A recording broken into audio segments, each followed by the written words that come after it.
for the bash fans, here is a bash sighting. The equipment in the background, they're bush hogging part of my lot back there. Look how his feet are getting white. His feathers are turning white like an old guy. He has so many white feathers in his foot feathers. Look at that. And in his tail. You know, chickens get gray like people. You know that? I see it in roosters more than hens. They lose a lot of color in their plumage. Sometimes. Not always, but sometimes. I showed everybody how much white is in Bash's foot feathers in his tail. He's an old man. He's such an old man. He's so sweet. My sweet boy. By the way, I got a problem with Juliet. Her crop was doughy this morning, so I may be losing a third Easter egg out of that group. Should be no reason for her crop to be like that. But a crop is always a sign of something internal wrong, so I'm prepared to lose another hen that actually been a good layer. This is why I'm trying to get some more eggs. What is it, buddy? What is it? And there's his daughter, Cora. She's a bossy butt. Brandy didn't want to come out. She heard the equipment and she ran back in. These guys are scared of all the sounds over there in the pasture. They're bush hogging. Bash wouldn't stay out. Mace wouldn't stay out. I give up. So I decided to let the little ones out. See what they can do. All right. Come on. I need some video here. Come on.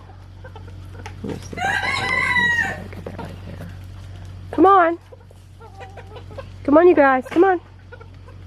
Come on.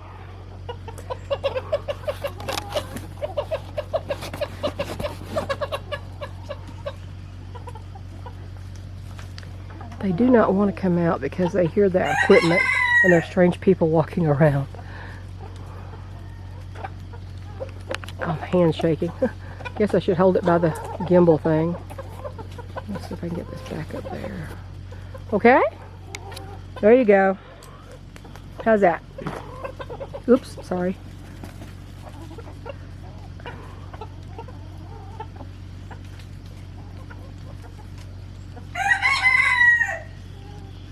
Come on, Bee. Come out, Bee. Yeah? Sure. Hey, yo, monsters. How you doing? Hey, Forrest. Hello, Mr. Waddle Monster. Forrest. Oh, yes. Free ranging. The sun is out. The rain is gone. Thank goodness. Oh, the tragedy that we've had to hear about lately. It's continuing. It's going to be ongoing for a long time. We are very fortunate. We dodged really a couple of bullets here. One of the trees that was dead snapped in half, but it wasn't right next to the house. And the tree that was dead and could have fallen on our house at any moment is gone. So we're doing good. Also, the same guys bush hogged out. They bush hogged. I guess what I say?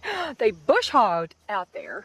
There was a whole bunch of stuff out there that they cut down, and then they went down into my lot down here and got rid of a whole little new pine forest that was growing, and the giant pine tree that was really dead by the pasture fence. It was just a stick, basically. It's gone.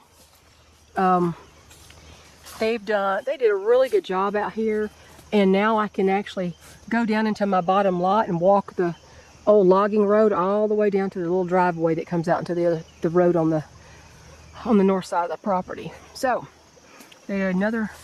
Now you can't. This was already cut, this pasture, but it was way back in there that he bush hogged where the two lots come together. This lot and the bottom lot. He bush hogged a lot of that, so I can see. I can walk down there. I can get in there. It's amazing how many nice home sites are on the bottom lot. You can plan it. You could do it anywhere on this lot too, of course, because it's it's already stumped and everything, except for a few trees somebody might want to cut down for house placement. But down there, it's just so nice. I don't know if I'll ever be able to do anything with this lot or the other in my lifetime, but I sure hope so. So there's that. You see that girl back there with a quart of she's not all white. She's got some rusty color on her. Right there. She's kind of squatting. It was Juliet. She's a lot like Ripley. Julie's not been acting right. She was lethargic. Her crop was wasn't emptying properly. And then this morning, on the floors, they were going out the barn door. I saw a puddle of basically egg yolk. And I don't know if it came from her, but considering I already had my eye on her as a possible health issue, I think I'm going to lose my third Easter egger. You know, first I lost Ripley, who looks a lot like Juliet, a little bit darker. I lost Ripley, and then I lost Scarlet, and now Julie's acting weird. Now, she's only 3.5 years old. This is what you get when you get hatchery stock a lot of the times. Their longevity sucks. And I know people think, well, 3.5 is an old chicken. Not in my barnyard, it's not. Not in my barnyard, Miss Raina. My barnyard, most of them live to 10 to 14 years old and beyond. So no, 3.5 is not an old chicken, not to me. For hatchery stock, yeah, probably so. And I thought this was going to be better, and I thought I'm going back to basics. Hi folks, I got interrupted. I was doing a video about Juliet. The last thing I was talking about, I think, was Juliet's possible reproductive issue. And my son's girlfriend called, and she's want to talk about some of her crazy health issues with me a little bit. I think she finally found a cardiologist that I think she feels like she's got some confidence in, and that's an important thing when it's a cardiologist, right? It's bad when your cardiologist that you had tells you, well, you don't have a heart problem, and the other one says, you are in congestive heart failure, and we're going to fix this if we can. So, I mean, you fire the first one, you keep the second one. And this is not a hypochondriac. This is just a smart person who knows her body, right? Then we all need to be our medical advocates. So anyway, I was going to tell you about when I went to town to renew my driver's license, and we were already there, and I said, well, we're going to pay our property taxes. We get a property tax bill for the main property, which is almost 2¼ acres. And then we've got the other 2 lots, which are separate from each other. Even though they were sold as a unit, they're separate from each other in the taxes, and separate from this property. We haven't assembled all the land into one tax record. So we pay basically 3 tax bills, 3 property tax bills. And at the end of this video, I'm probably going to put you up some video of the guys cutting down these huge trees. And their pulley and winch system, and they did a great job. I have to say, these were dangerous trees. Most of them were diseased and dead and or dying from the inside out, and too close to my house for comfort. A couple of them were not dead. They just were too close to the house and dropping things on my roof. So they needed to go. But I asked his permission to publish this on my YouTube channel, him and his crew cutting these trees down. Because, you know, some people are kind of funny about that. Now, it's just free advertising if you're up in my general area. But I would recommend it. I would. Anyway, he didn't feel good. He got here and he didn't feel good, and I thought, oh, I hope you don't have the big C, you know what I'm saying.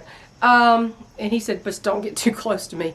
But he worked all day long feeling like that. And, you know, he's got a 10-month-old baby boy, so, you know, he wants to, you know, take care of him.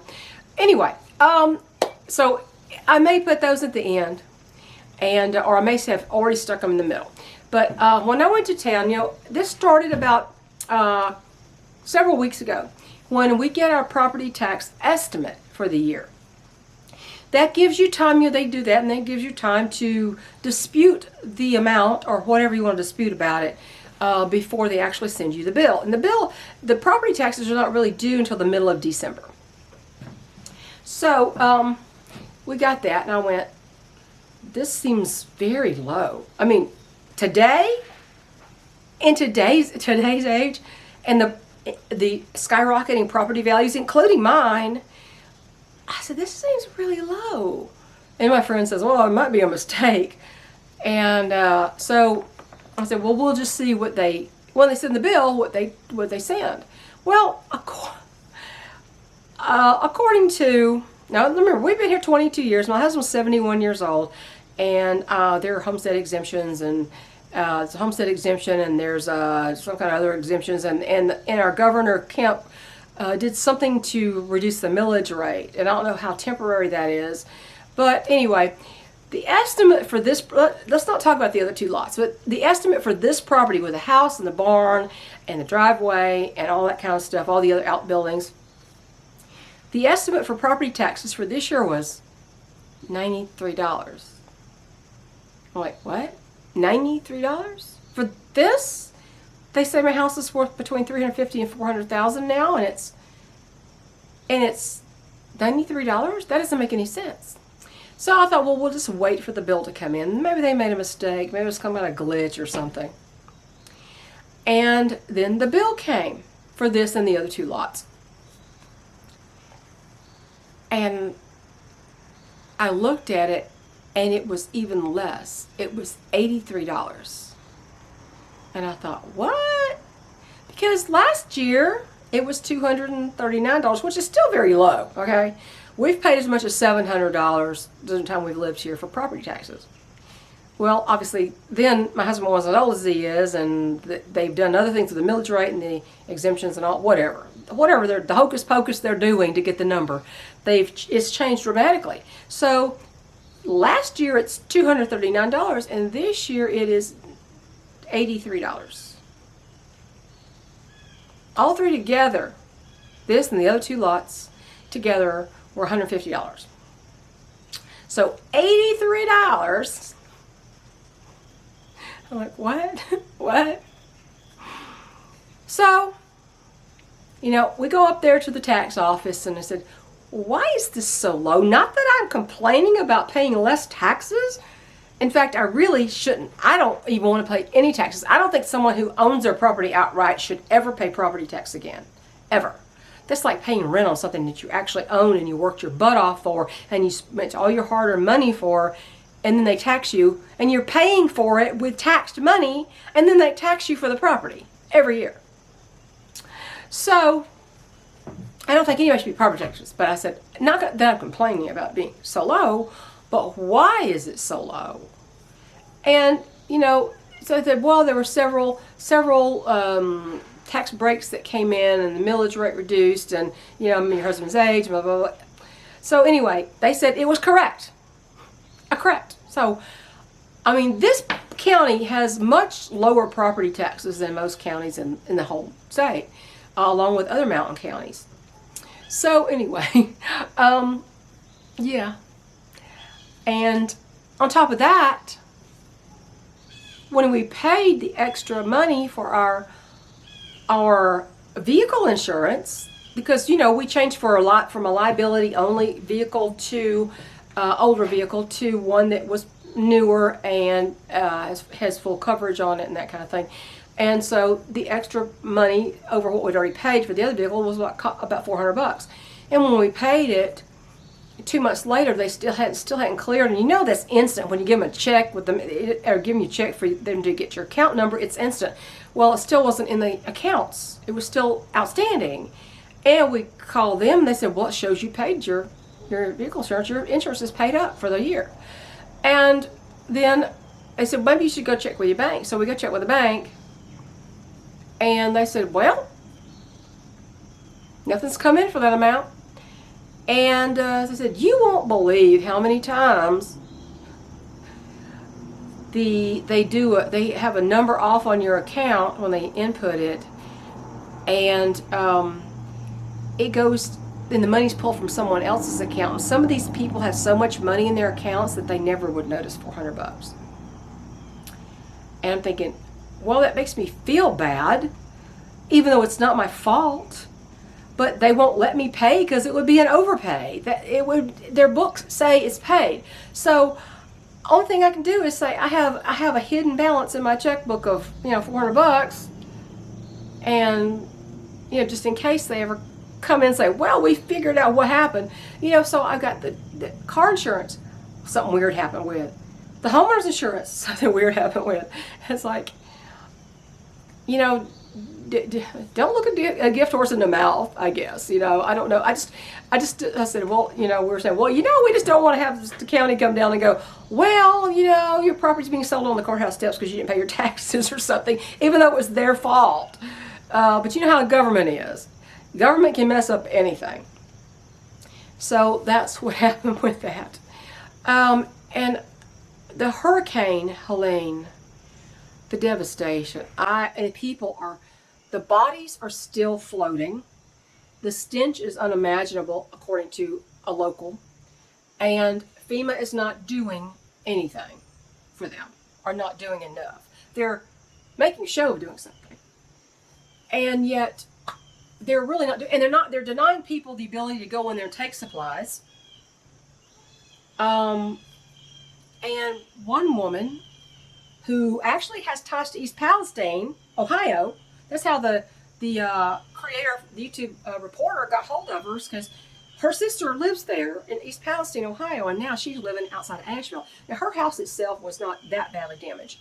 And she said, I have a lot of kids, so I've got a lot of food, so I'm okay with that. But she said, they haven't recovered the bodies. And she said the roads, they won't open I-40 until at least a year from now, next year. So I can't, and I saw a YouTube creator who was involved in a search for a missing person. And he said, I just have to do something to help. So he goes 20 minutes away, and they said, well, if we only, all these things are washed down, they have all these piles of debris, and if we only had a drone, you know, drones, he goes, I have a drone, I'll go back home and get my drone.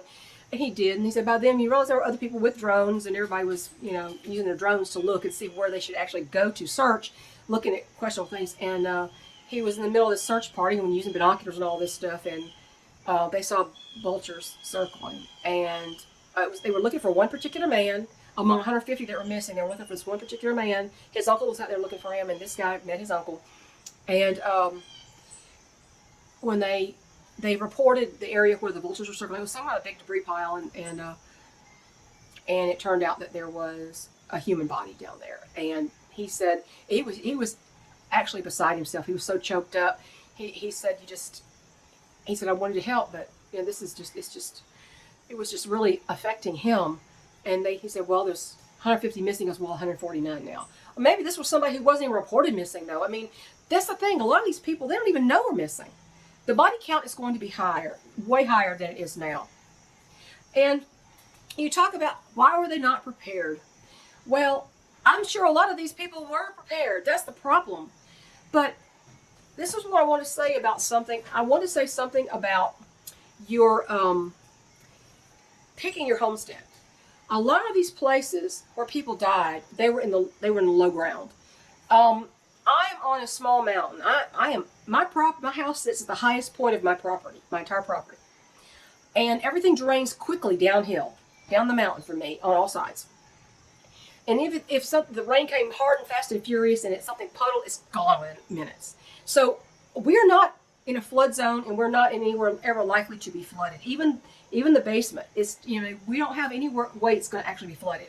I don't have water on my property. There is a small creek down the hill just past the end of my last lot. But, you know, I've seen a lot of properties for sale where there was a creek running almost right next to the house. I'm thinking, this is not a good thing. So when you go to pick a homestead, if you haven't done it, I always, because I've been flooded out of my house plenty, not by floods, but by, even when I lived in an apartment, I was in one of the basement apartments, and the gutter clogged up, and it backed water into my apartment, and I had the newborn baby, and my mother-in-law was there. And then you've had hot water heaters burst and flood the house, and then I've had, living in base housing, the guy next door had a little puppy, and I remember the puppy's name, the puppy was a little black puppy named Nitro, and he tied the puppy to the washing machine thing, the pipes. And something happened, and the puppy turned on the water, and my apartment, under the walls it came, flooded my apartment, flooded my carpets and everything. So I've had enough experience with water that I don't want anymore. And I would love to have water on my property down the hill, but not, even if it overflowed and was 10 times deeper than it normally is, I want my house high enough that it's not going to flood. And a lot of these people were downhill. So I would say, water on your property is a great thing, but don't make it right next to your house. Don't make it where it's within, 50 feet of your house. You need it further away, because these creeks got so big, and then streets turned into rivers, and then the town turned into a lake, and everything was underwater, and people were underwater, and people's entire houses were swept away with them inside. Water is a destructive force, and it's interesting. There's floods and there's fire. Fire destroys too, but fire also rejuvenates. Like a forest that's been burned over, it can rejuvenate, it can come back. Things that are flooded end up moving silt down, and it changes the topography of the land for generations sometimes. And this was a catastrophic generation, once in a lifetime kind of thing, the way this happened. And even if you were prepared and you had stockpiles of food and everything you could think of, if your house is flooded, it's all gone. So if you're going to check out a homestead, you need to hold fast to your guns that it's not going to be downhill from something. Up on the side of a mountain, it's great, but it would be better if you were on top of it with level-ish land around you, and then it dropped off. Just my humble opinion, but we got torrential rains for days, and we didn't have a flood here, and we would never have a flood here. I swear, in the 40 days and 40 nights flood is the way we are, where it drops from the driveway, everything drops off on either side, and the driveway goes downhill. We still wouldn't be flooded. So I'm really grateful in a lot of ways to be living right here where I am, right in the tri-state area of Tennessee, North Carolina, and Georgia, and with the low taxes, and no way it's going to flood. Now, the other danger that we have here is fire, because those blue jays. We have fire, and we have a high fire danger because of the woods around us. Well, there's another reason to cut down those trees, is to keep those, have a fire break of some sort, get those trees away from the house. Don't put the fuel right next to the house for the fire to burn. Doesn't mean you won't ever have to evacuate. The fire can't get your house in a forest fire. It can, but and the only thing you can do to mitigate that is cut the trees away from your house. Make sure there's a fire break between you and the fuel that is feeding the fire. So it's really terrible. People talk about, well, you're not prepared. These people weren't prepared. Well, a lot of these people probably were prepared. I don't know what percentage were, but if their house had water up to the ceiling, everything they had, first, they couldn't get to it, and second, it might have been ruined or floated out and ended up in a debris pile somewhere. So you can prepare for a lot of things, and you can prepare for most things. But there are other things that you may not foresee that you really can't prepare for unless you didn't buy that house in the lowlands in the first place. You know what I'm saying? You need to buy it high. I would say always buy high, but as far as your elevation, and not just elevation, but the topography around your house needs to slope away from your house, and you need to remove the trees from it. I still got 2 giant trees behind my house I need to get rid of. And those are going to be tricky. They're going to take out my little picket fence back there. But, does that mean you shouldn't prepare? That can all wash away? No, you should always prepare. Even if something happened to you and some of your preps washed away, the canned goods, at least maybe would feed someone else if they weren't damaged. So, I'm thinking about all kinds of weird stuff. This devastation, I can't watch a lot of it because I can't help, because while they're not letting people do a lot of help, they're letting some people help, but it's tough. My husband and I are the people that that we might have needed the help because of his condition. But thankfully, the place that we landed in life right here seems to have been a very good place for a lot of reasons.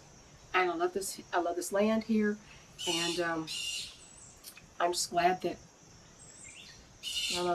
that we missed this storm. The next one may come through and be more of a problem than Helene was. I don't know. So we didn't even lose power. That's what I was expecting, to lose power. I was ready for that. Had the solar already to plug up to the freezer and the refrigerator, but it didn't happen. And there are people who have been without power since the storm hit, and they're still without power. Some are learning to adjust.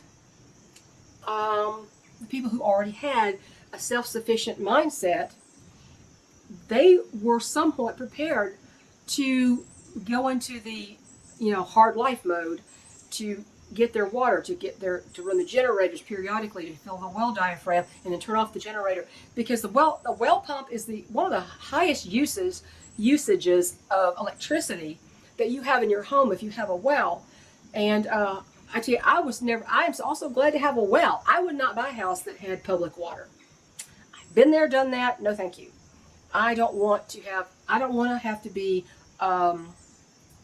relying on someone else to give me clean water. I'd rather mine came from 100 plus feet below ground, like mine does.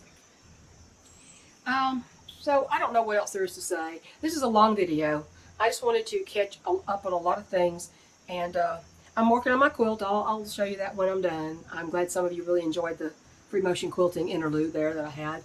It was getting really too much to listen to some of the news at the times. It's like self-defense, emotional self-defense. I got a quilt, I got a quilt, I got a quilt. And Rachel's doing the same thing. She's quilting her quilt too. So, I do tend to gravitate toward people who are very crafty. Who have a lot of similar interests: quilting, crochet. She used to have chickens. She wants them again. That kind of thing. A lady hawk, quilting, crochet. She did that beautiful bead work. She loved her chickens. She loved my chickens. So I tend to gravitate toward people that I have an affinity for, and who are kind people and intelligent people, and very circumspect, and they just don't take anything for granted, and they're advocates for themselves, and I like that. So anyway, you have to be an advocate for yourself and self-sufficiency in case some kind of devastating tragedy happens like this Helene. However, there are some people who might have been prepared for just about anything except for this. And you don't know what's going to happen. So you're going to have to think about what could happen. Well, we don't usually get tornadoes through here. This is not Tornado Alley. Well, what if one happens? What are you going to do then?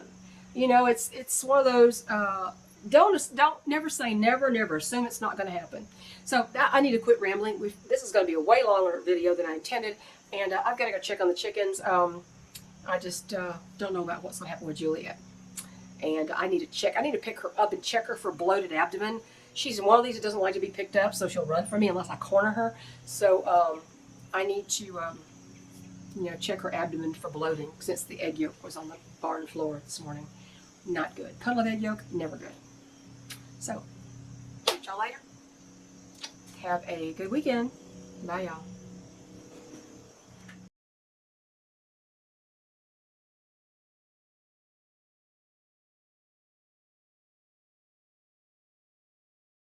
I hope you can tell what I'm looking at. These two remaining stumps of two giant oaks tell the story of my entire day yesterday. Guy came and took down 9 trees. This tree here had a hole up the center of it the size of my head, and you can see the base of it. You can see that. This is huge, just several feet across. It's about 4 feet across here from there to there. And you see how hollowed out it is. That thing was basically had a tube going up, an empty tube, 5 feet up. And it was leaning, it's in the middle of my driveway, and it was leaning toward my house.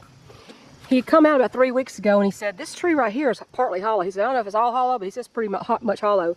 And he took that thing down, had that giant hole in it, and I said, I was really particularly glad about that one being gone, because if it went down, it would have taken out the front corner of my house and maybe my bedroom. And he said, oh no. He said, that tree, if that fell in the wind, he said, that would have knocked your house off its foundation.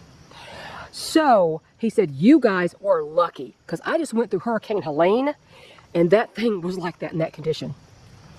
He was already slated to come out here, but I hadn't got to his, end of his schedule. This other one over here wasn't quite as large, but it also was diseased. It had a big old hole in it, occupied by ants.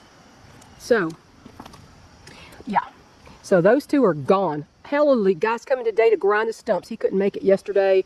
He was on the same team. He couldn't make it because his little girl had tubes put in her ears or something. And so he's coming this afternoon to finish the job and grind these stumps down so there's nothing in the middle of my driveway. And There you go.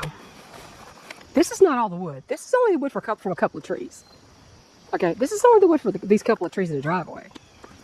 Well, this is the stump. So I can get over here without tripping over my own feet in here. Yep. Yeah. Put my hand right here to give you some perspective. Let me see if I can get this back a little bit. Give you some perspective here. This is what was in my driveway. Well, look at that. You see the holes in there? Yep. So, and you can see when you push aside these things, you can see all the holes in here. It was infested with bugs and such. So, that's a couple of trees. It looks so different around here. And so, I'm going to go up here and show you the rest of the stuff. We are going to have enough firewood when this ages and seasons for several years. And they had a giant chipper, and they chipped up all the branches. I mean, it was crazy. And you see how this is all from the chipper, all that frosting on the ground. So they chipped all those giant things up, and they cleaned it up and did a leaf blower kind of thing to get the stuff off the driveway. And you see all that out there's just all the little limbs that came off the trees. One of my lights bit the dust on the tree, on my solar lights. That's okay, I'll just get another one. And this one was right here by the driveway. I knew this was diseased. Yep. And all this. Yeah, with a hole in it over there. You can see it's part of that tree that's diseased. And look at that. Those two giant oaks by the house are gone.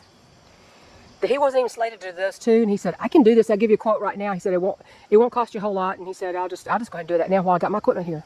So my roof is now open to the sun. It shouldn't build up the moss anymore.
Wow, look at the hollow in that tree. Holy moly. Look at the hollow in that tree. Look at that. Whoa. Whoa.